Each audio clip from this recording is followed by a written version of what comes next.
Hi there, welcome to this event about screenwriting in Australia. My name's Olivia and I'm joined by Victoria, Jenna and Vidya.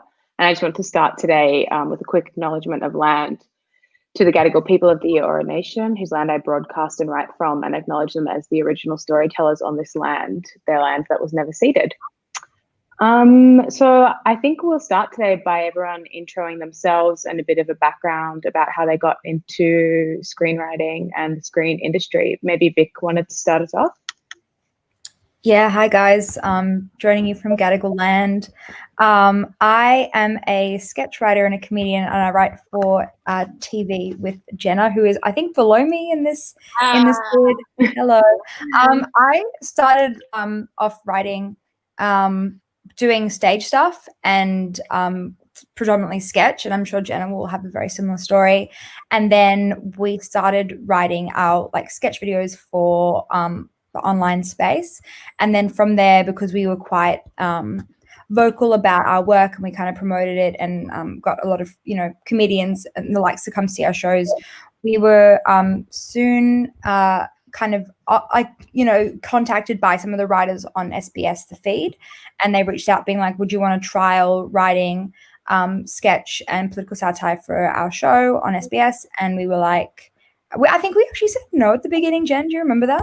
We weren't sure because we were kind of over TV, because we had a really awful experience with an ABC show our first year, and I wanted to go back to study, and Jen was acting, and we said no.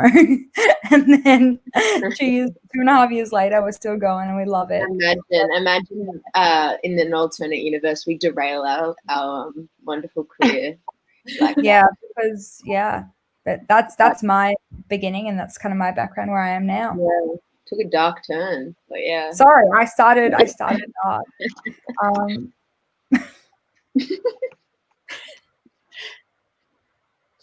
Jen? My go? Hi. I'd like to acknowledge I'm on Gadigal land, the Eora Nation. My name's Jenna Owen. I met Victoria at uni, and that's where things, took off for us. And basically what Vic said, we hustled really hard doing, live shows.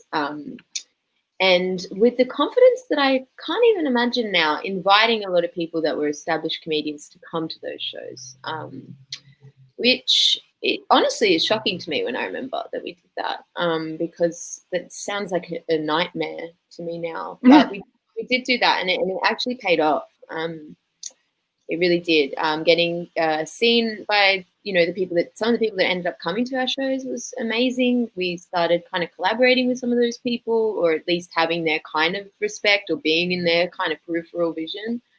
Was awesome. But yeah, I have background in acting as well. I'd love to do it. On top of the stuff that we get to do at Feed. I think Vic and I's big passion is writing, writing for the screen, if you will. And it's just been such a joy to be able to do that every single week with the Feed, twice a week really, making 2 sketches a week. I feel very blessed, and that's kind of where we're at the moment. I'm coming to you today from Wajirnga Abuja, though I'm normally based in Naarm, but I've been spending the pandemic here with my family.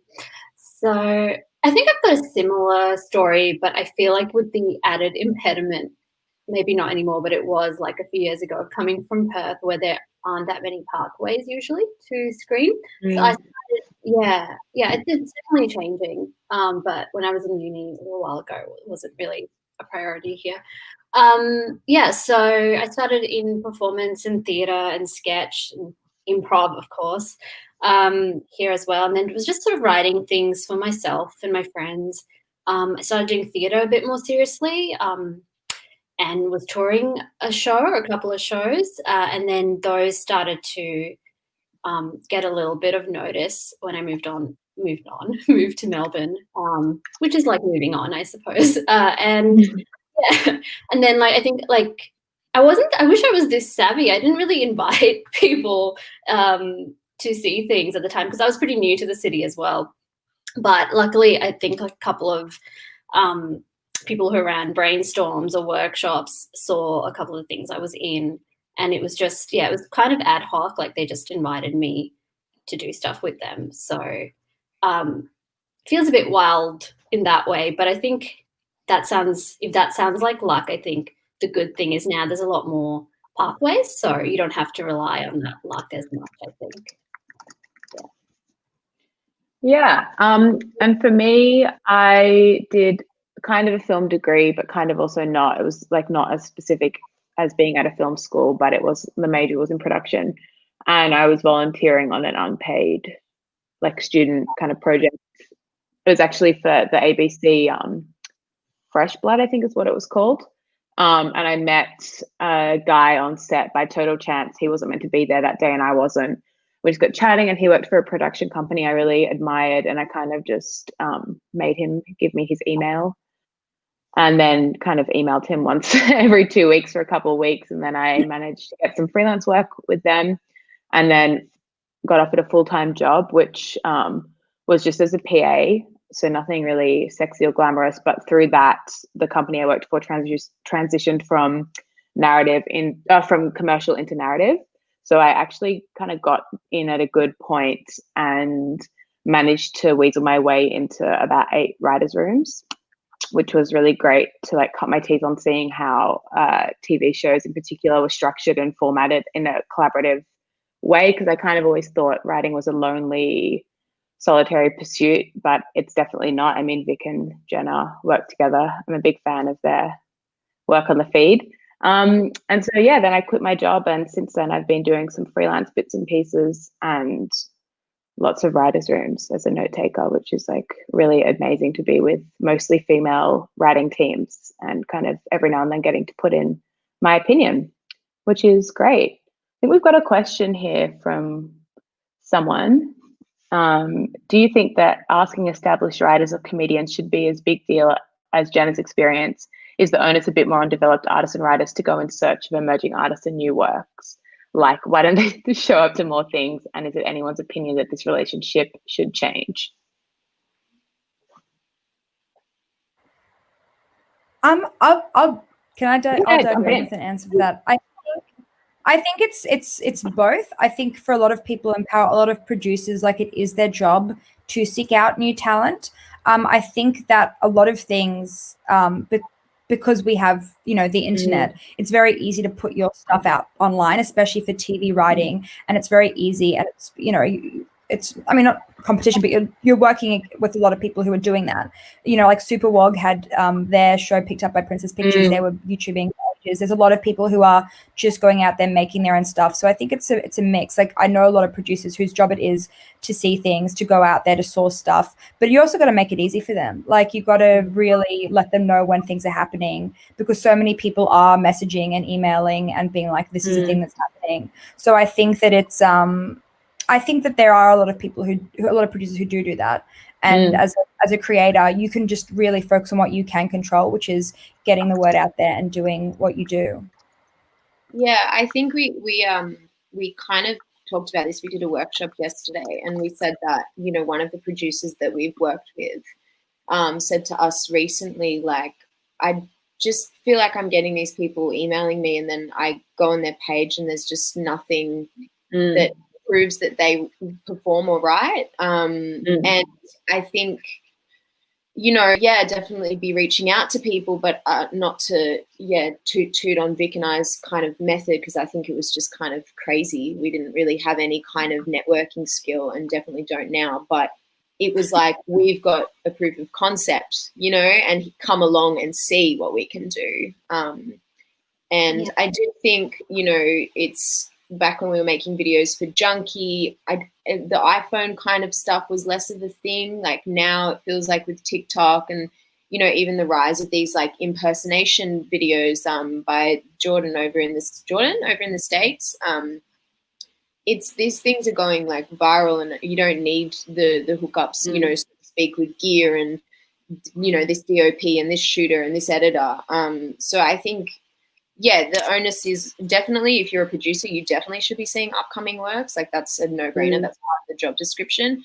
As far as like if you want to collaborate with developed artists, I think definitely reach out to them, but make sure that you've got, the stuff that you're most proud of front and center on your page. Yeah, I think as you said, the onus is on them, but also they are limited to their circles in a way. Like there's only so much they can reach out. So I don't think you should feel ashamed of sending people invites or anything like that. Even if they can't come, if a name keeps coming up, then they go, oh, why do I keep hearing about this person? And they might do that, which sounds like, kind of being irritating, but I don't think anybody actually ever thinks of it that way. They're inside the industry, they're used to it. So I don't, lower that shame barrier maybe. I don't take that advice very well myself, but whatever. And definitely, putting your stuff online. But at the same time, it's very hard because you only want to do something that you actually feel passionate about as well. Like, because then if impression videos, for instance, aren't your thing and you're forcing yourself to do it, it probably might backfire on you. So it's really about what you like as well. And I can't like overstate the importance of just being part of scenes or communities, like going and doing those like small sketch nights, and that's how you build like what you want to do, but also where you find collaborations, or like where like some of the jobs I've gotten have been from like small lineup shows or things like that.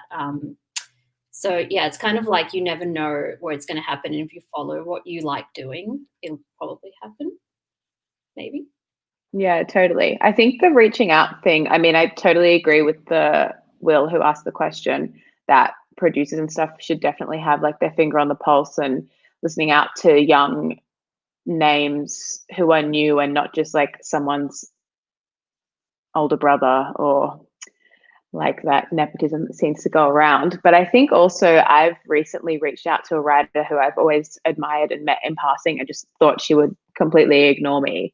And I sent her an email that was very tentative and like, if you have the time, if you have a minute, like just wondering what you think about this. And she actually called me and had like a 2-hour conversation with me about what she thought and her ideas, and kind of said if she had like that now wasn't the time she could offer herself to be a mentor, but in the future she'd be open to it. And I think it's also like established writers remember what it was like to be an emerging writer, and I think a lot of people are more willing to help than you would think, which is nice to feel that support. Sure. Yeah, definitely. I feel like as well, sometimes these crazy, like you were saying before with your fresh blood experience, Olivia, like I feel like Vic and I have had some like really like big exciting meetings that we've been so G'd up for, and then they've been fucking awful and nothing's come of it. And then we've had these gigs that we've, in all honesty, absolutely dreaded to do because it's just like they're small and you might think the crowd's weird or the lineup's not for you or whatever. And then from that is, the thing that changes your life. So I think it's just getting involved in as many different things as, you can, like you said, community and building community. Yeah. And also not expecting something to happen right away. Like it's always about timing. Like, we've had meetings where we had a meeting like 3 years ago and you don't expect anything to happen. But then because of that meeting, they know you, and 3 years later, there's an opportunity. They reach out to you because they know you. So it's kind of like always just be true to yourself and do what you want to do. But also know that if anyone can't give you the time, that's not about you. That's truly just about what they have capacity for. And also like, because I think you're right in saying that, like, the developed artists and writers, they looking for emerging writers. It's usually producers looking for emerging writers and artists around. It's actually helpful to them if you're just putting yourself out there and continuing. A lot of this truly is about like writing for TV, which has a lot more kind of gates to kind of get through, is just about the resilience and the time and keeping on going and having other things you're kind of working on, so you're not just waiting for the moment to happen, because that's not how it works. You have to keep kind of like, and that's the thing is when we did our first TV show for the ABC in 2017, had the worst time, didn't want to do it again, thought TV was like, there were too many sacrifices out in terms of our values that we just weren't willing to make. And that can also happen as well. And it's also worth, sometimes stepping back and reassessing what those values are, and then when something kind of happens. But yeah, we were doing other things and finding different ways to work around the industry. Like, we do a lot of like acting, like I do a bit of like voice over stuff. Like there's different ways around the industry. So you're always kind of busy, but not waiting for stuff to happen. Yeah. I guess that's a good kind of segue. I think sometimes I work in, most of my work and income comes from working in the film industry. So on either production or as a director's assistant is where I spend most of my time. And I guess given all the like sacrifices, how cutthroat the TV industry is, I was wondering if we could maybe talk about why we, despite all this, we still want to write for screen, and what keeps you motivated? I'll speak to that. I think for me, and recent experiences have only solidified this, is autonomy over work. And I think the question that, like, Vic touched on it before is the sacrifices that you make in order to get that full control over your work. And it's do I take this ad here, from an acting perspective, do I do this ad here in order to be able to sit for 2 months and work on the thing that I love. And I think we stay in the game in order to, make important stuff. And if it's not necessarily like our baby, it's not necessarily my only dream to write something that's, Jenna Owen's story, but to collaborate with people who matter and to help, if you're of a better platform, to bring people up with you and tell that story as a team. I have big dreams that one day, a set will not look like front-facing kind of diversity and then 60-year-old grandpas filming behind, which is interesting. One thing that makes me furious is sometimes how red carpet photos of series do not, and what that looks like does not reflect what the crew and the EP, absolutely, all the people making the money off that look like. That's something that's made me deeply angry and continues to. But I think that's the goal. I want to stay in this industry long enough to exist as part of a team, not only front facing, but behind. That looks very different to the way that most teams look now. Totally. Yeah. I think the values question is really interesting because coming from, I guess, performance or theatre and writing there, often you have a lot more control over the spaces you create, especially unless you're working like on a main stage level. Even then, there's a lot more autonomy over the artists you can choose to be in the room. And I think there's a culture of, obviously terrible things go wrong, Jeffrey Rush, but there's a culture of like learning how to work with people in a very value-driven way. And I think one of my shocks coming into TV or screen was just the commercial juggernaut of it often can stop that happening. And like Jenna said, behind the scenes isn't matched by sometimes the performative aspect of putting certain faces out there. So I think that's just a shock you need to prepare yourself for, especially if you come from other fields. But I feel like anybody working in the arts probably already has some idea that things are run kind of not ideally always. And you stay because you love the form, and you can. I think definitely all of us can already see the change starting to happen in the kinds of work and the kinds of teams that are possible. So I don't think anything is served by leaving.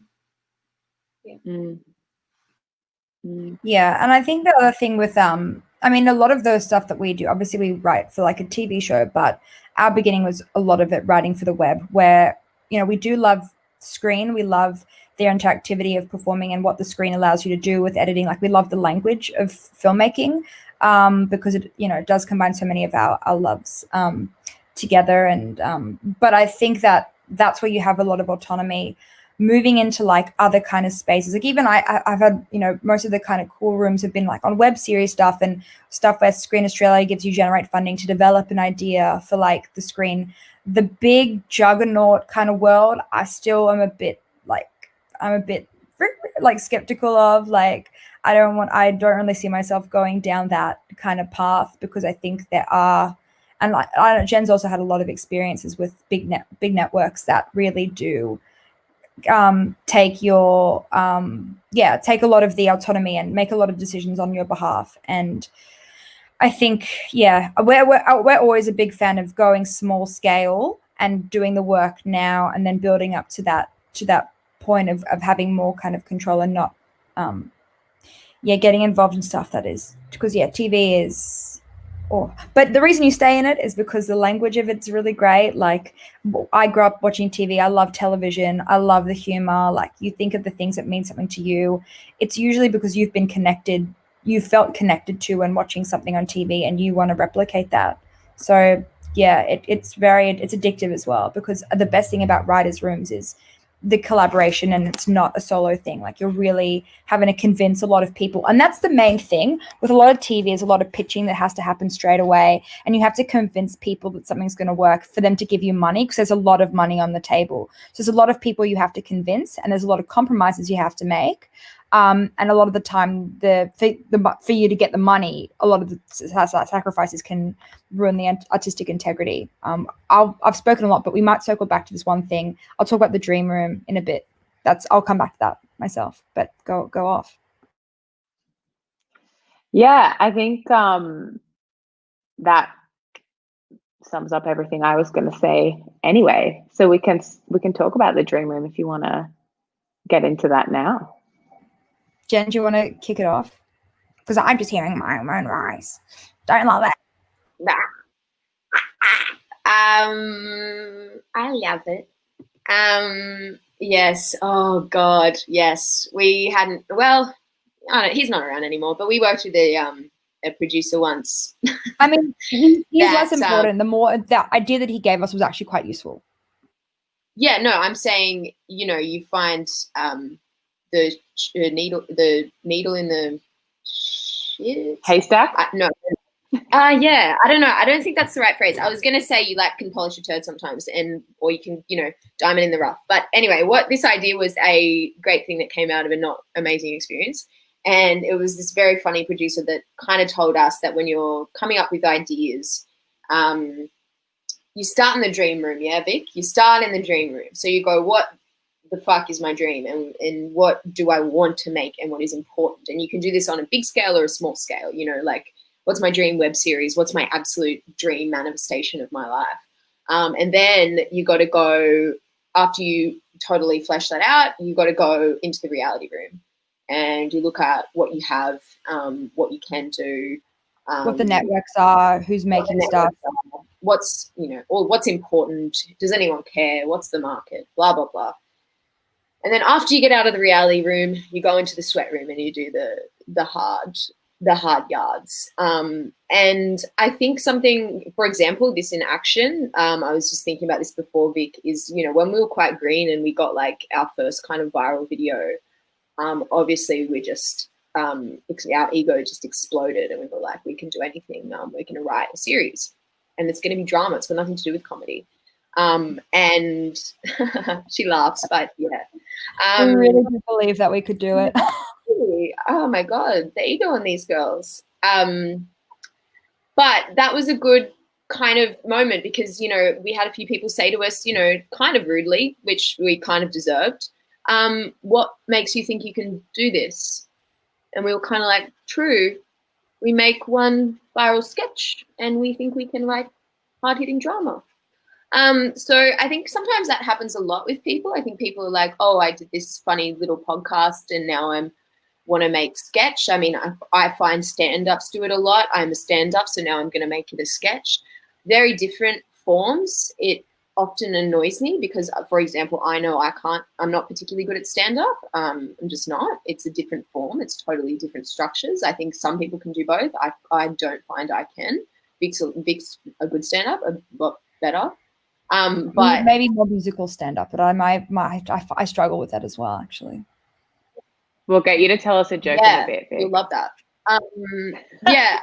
But I think, what I'm trying to say is, like, I think it is important to exist in those different rooms. and use them and as they cycle through them, and that's why things take so long to make. Like, literally. you know, and to sit on things. I love an analogy. I've got one more for you guys. So the rooms of the cycle rooms, we need to go back to the dream room, then we need to hit the reality room again, and you want to have an idea or concept that has as much time over the cycles in the dream room more than anything else. But a lot of the time you're not afforded that opportunity. There's a lot of trade-offs, a lot of sacrifices when big money is involved, and there's a lot of players. There's the network, there's the production company, there's, you know, the director, there's so many moving pieces. It really is a patience game and a resilience game, and finding a little project. And I also need to have, and this fits into it, a couple things going at the same time. I call them my race cars, and you're on a track.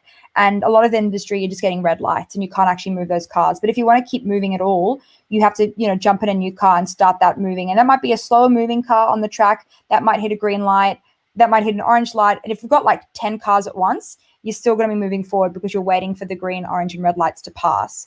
And I need to have a couple things in the dream room to just stay sane, because I'm a dreamer. I need to be able to like think of the excitement of what's going to happen, because a lot of the time you're going to be absolutely butzed out. That's a word. If we made that, that's our friend made it up. We love it. I don't know if it's real. I don't know if it's a cuss. Is it a cuss? No, it doesn't matter. But yeah, you have to have a couple things, and you have to be able to, like, especially when things are really in the heavy stages of like the sweat and the reality, it gets you down. We're dreamers, we're writers. You got to stay with those other, like, just jump in a new car for a bit, give that a go. If your week is too busy in the reality, jump in a dream for a bit, and just to keep that going, because it's a long road and nothing gets made. The thing I'll say on you, Vic, is like big money is the reality room. The other reality room you have to go into is when you're starting out and you have nothing. You know, like I was on a scholarship to go to Sydney Uni. I was working retail when we made our first show, and it was really, you know, tough. Like, I mean, it's not a sob story, but like, you know, it is what it is. It's hard. And so when you start out as well, you've got to be in the reality room. You're not going to get your podcast straight on Spotify. You might not even have the resources to do a podcast in the first place, but, you know, put some funny shit online, send it around to people, go from there. Like, you know, there's a reality room that when you're starting out, and there's a reality room that you are always going to be in, no matter how big you are. Because, you know, you get the Netflix deal, and they're saying they pair you with the worst, most evil producer and director. You know, like, there's a reality everywhere, and it's just what you accept, and it's important those rooms all to exist, I think.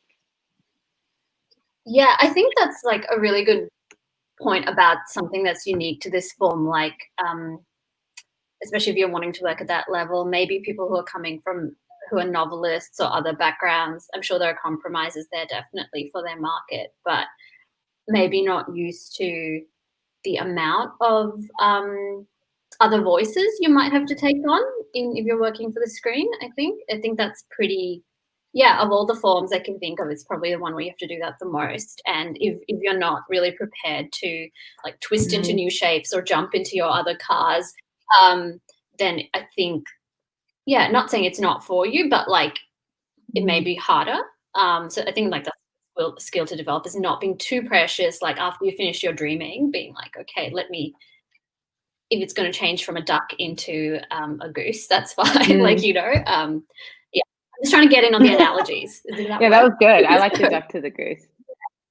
Yeah, which bird will you be today? Yeah, so I think that's really important. One of the things you said, Jenna, about like, yeah, not being good at stand-up, but then like, and then trying to write in a different form. I feel like, again, another reality that you might have to face up to is like a lot of the time producers or networks, definitely in Australia, will platform people who already have a big profile, because it's all about, the thing you have to understand about big money is they're risk managers. They don't want to lose. And so, yeah, kind of like lawyers in that way. Like they're just trying to bet on the thing that will get them the most returns. And if you've already got a profile, or you're a stand-up, even if you've never written a sitcom, you probably will get one because people know who you are. So, and I think that can feel quite maybe unfair to people starting out as well, but it's not you, it's literally like their market calculations. So I don't know if that's comforting, but yeah, that's the reality. I think jumping off what Vidya just said, I'm not sure if this is a useful question, and if it's not, we can just skip over it. But I also direct like short films and music videos, and I am really interested in what writers think of the relationship between writers and directors, or writers and producers, just because when you're the writer, you are, someone said to me, when you're the writer, you're the type A, oh, it's like an A and B. Actually, I can't remember this conversation, but basically when you're a writer, you're creating something that doesn't exist. You're a magician who's just pulling this thing out of nowhere, maybe with the exception of documentary, but still you're putting it into a video form. Whereas if you're a director, a cinematographer, a production designer, you're interpreting someone else's ideas. And I'm just wondering if anyone had any experiences of kind of going from writing to directing, or having your work interpreted by a director, and where you think I don't know what we think the role of the writer is. Is the author dead at the final full stop? Is the author still very much involved? Maybe if Vijay, you wanted to start. Did you say I wanted to start? Yeah, No, who wanted to start? Oh, sure. Is the writer dead? I mean, no, I don't think the author's dead, especially like now online. Like as soon as something comes out, people can just ask you about it and attach a lot to your presence and like what you've created, and that dialogue is constant. So I think it's a bit weird to be like the author's dead now. I think the relationship between writers and directors can be really fruitful. I've had like a few things of mine directed. I think you really need to be careful about who, and hopefully have a say in who can direct your work, because getting those rhythms right and that voice is so much is in the hands of the director. So, and it's something I'd like to do more, but that's very precious. The relationship between writers and producers, I feel like it's very different. Like I've heard the American system's quite different as well. Like the producers, I think in Australia, producers have quite a lot of power. I feel like I've heard and maybe seen a couple of times, I feel like those relationships could be more collaborative than they are. But I don't know if you, Jenna and Vic, if you've got something to say about that. I think I think the dream is that you have a team that believes in a vision, and that vision is, across the board, not only about the project, but values, like worldview. Because I think what happens often is that, and I've seen this like over a couple of years, is that young, amazing, often diverse talent, scripts are taken from them, then scripts are given to safe hands by risk managing networks who, of course, those safe hands are always kind of older, usually white people, who go and direct something or produce something that is not the essence of the original script that was so amazing. And that's because, again, it's that risk management process. I think that my funnest and most wonderful times, and the times in which I've just been like, oh my God, I can't believe I get to do this, has been when we've had autonomy over the people that are in that space making that thing together, in the sense that you feel connected to them, and you know that you're on the same page politically, whatever it is. I think that's just with me. I don't like saying politically, even just with values, and I actually think that's very rare. And if you're starting out, a lot of things I would encourage you to do is assemble a team, like, of people around you. Like, find a fucking awesome DP that you just feel like, this guy, person, whatever, is a legend, and I want to work with them, and they're really talented. And find a producer that you just go, they get things done, but they don't, cut corners in ways that I don't like, or whatever. And then find those actors that don't just, as well. And that's a long process. Like, I feel like Vic and I are slowly in our little bank collecting more and more people that just fucking inspire us and are just incredible. And it's been over 6 years, Finding Vic was the biggest blessing and I could have ever had, to, meet someone that makes you... Me too, dude. Thanks.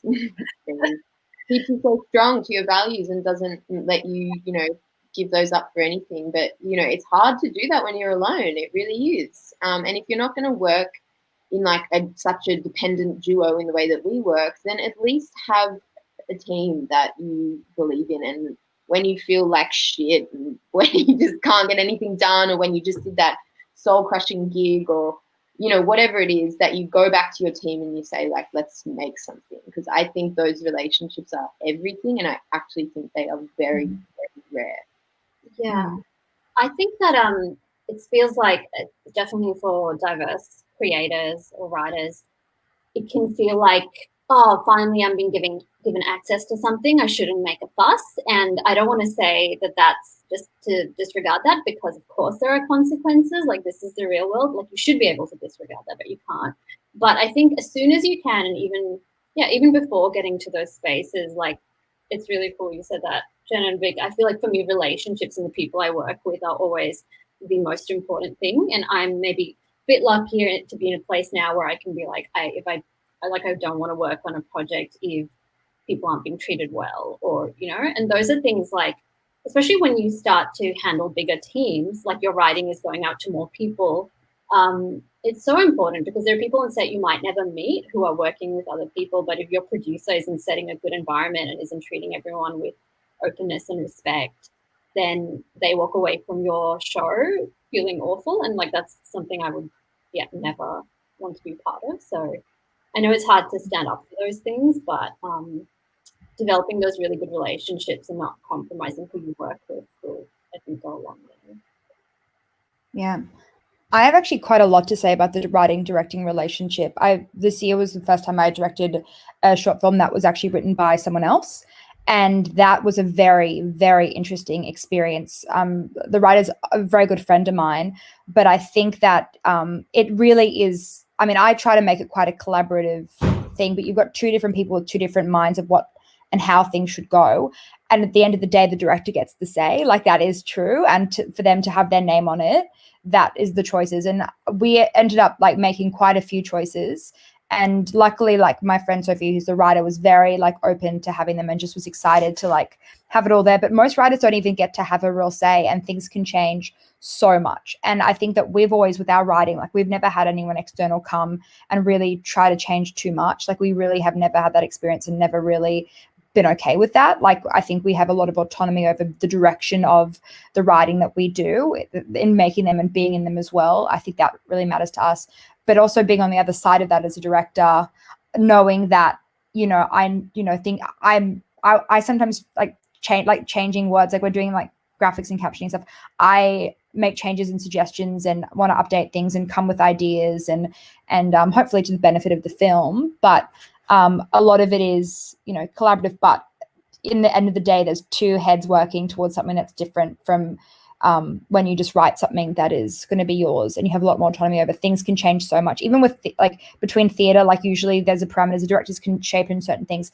Directors can like take lines out. They can shift things around. They can change who says things. They can change who's focus things are on. Like, writing is really just like a blueprint, and you have to be kind of chill with that completely changing, because film and TV, that's why we love it. So collaborative. Every single person is bringing something to the table. With the DOP, like the language of like camera angles and cinema, like that's so exciting how that moves and how that adds and takes things away. Like, that adds meaning, that takes away meaning. Editing, everything changes in the edit as well. So you really either have to step away and say, I'm just selling the script, I'm just doing a job. Or that's why you see a lot of writer directors is they want to have that control over the pipeline of the idea. They've got the concept for it and they're taking it somewhere else. So if you're someone who is very precious about like what their vision is, like I know I am, I think Jen's the same, either have someone you super duper trust to direct, or direct it yourself. And there's places you can learn. Like, I did a lot of like online stuff, but a lot of it's just talking to people, talking to actors. It also helps like for directing and stuff, I found that being an actor on the other side and working with directors, I just watch how they work. Like, even when I do like ads and stuff, I'm watching the director and I'm like, what are you doing? How are you making this work? How are you talking to these people? Because that's the end game, is to have that final say, that kind of autonomy and power, and not be, but it's scary. It's really scary when you're writing for screen and it's not, a team. When you have a script editor as well, someone's coming in and taking your work and reshifting and shaping it. And a lot of the time, even when you write stuff, someone will come in and just change it. And you just have to be like, okay, well, that's my bit and I'm doing something else. Yeah. I feel like, maybe we've had slightly unconventional parts and it's not the whole picture, because a lot of people, like, you won't necessarily get to create your own work, or like, you know, that straight off the bat, or like write for a sketch show or things like that. So maybe it's worth also talking about what some other pathways are into things, and also, yeah, what are some other things you might have to do. So I know you mentioned you note take, Olivia. I've done a bit of note taking, but I've been lucky enough to just go straight to writing. Yeah, maybe, I don't know.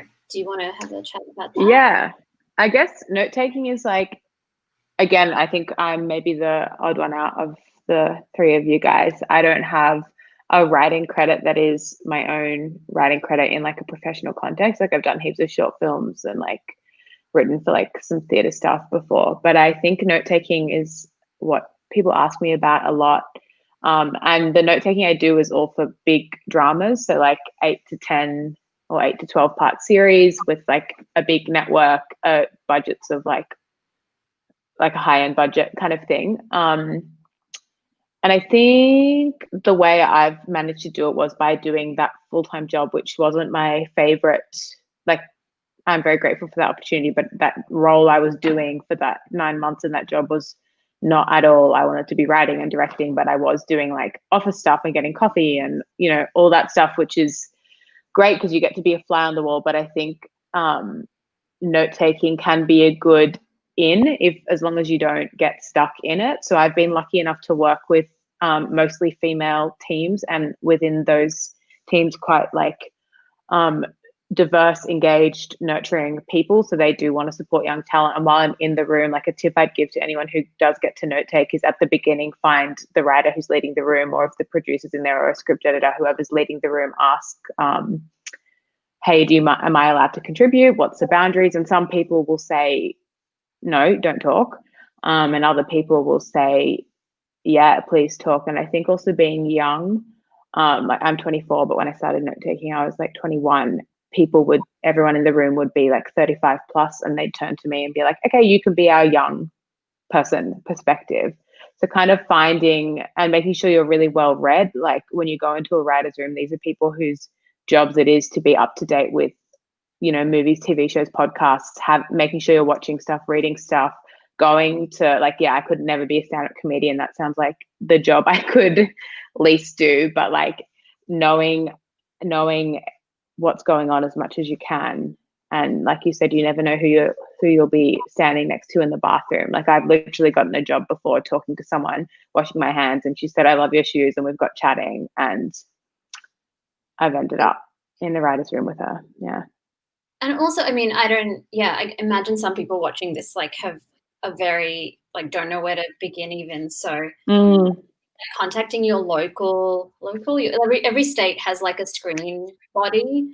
They got programs or like, you know, e-news you can sign up for that tells you about opportunities. I think lots of groups online as well for like emerging writers, like on Facebook, there's especially best writers, there's quite a few groups.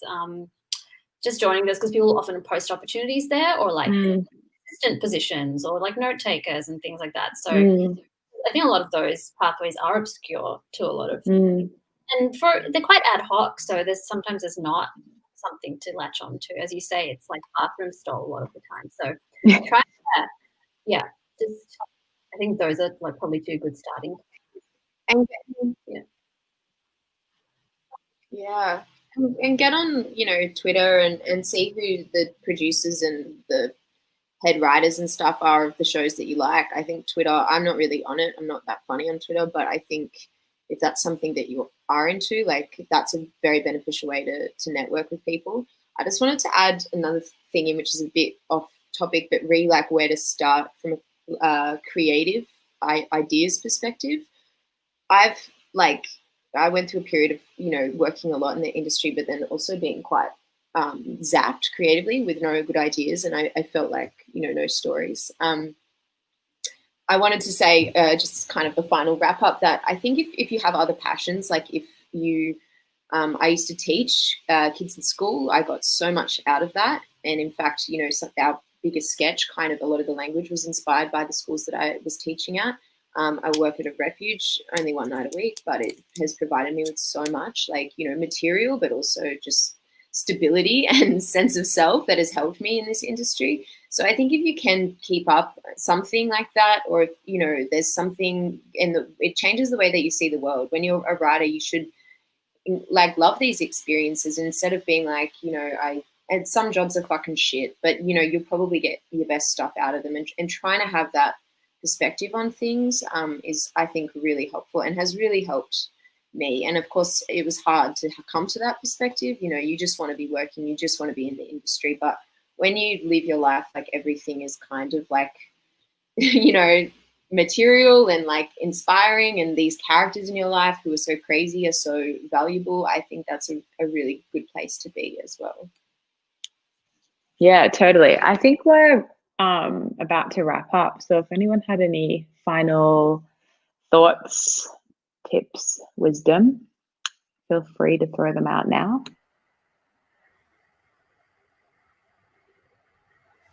I was going to say one of the main things, I think we've kind of covered this, is with TV stuff, because it is such a fraught industry with so many players, a lot of it's just the longevity, like to have a longevity and to really, really work at it. A lot of it, like I've had to do a lot of work on my own attitude and the way that I see things. And a lot of that resilience has come from working on like positive ways of thinking, having resilience when things don't happen, knowing that if you just focus on the things that you love doing, you really can make it happen. So I don't know, I'm on like positivity TikTok, manifestation TikTok. I'm watching those vids.